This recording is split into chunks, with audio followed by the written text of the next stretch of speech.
You searched how to buy shares of Curis Inc., so here is a concise walkthrough. Curis Inc. is a biotech company developing oncology therapies, listed on NASDAQ under the ticker CRIS, and this is educational content, not financial advice.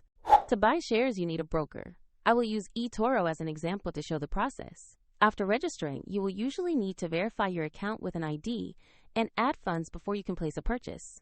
Use the platform search bar and enter the ticker CRIS to locate Curis Inc. Make sure you select the listing that matches the NASDAQ exchange to find the correct stock. On the asset page, review the company summary and the price chart to confirm you have Curis Inc. Check the displayed ticker Curis and the exchange listing to ensure this is the correct security. Click the Invest or Buy button. Enter the amount you want to invest, then carefully review the order details before confirming. If the market is closed, your order may be queued until it opens, and if you do not have enough funds, the platform will prompt you to add them before the trade is confirmed. Your new position will appear in your portfolio where you can monitor it over time. A link to the eToro platform is provided in the description if you want to review the steps shown.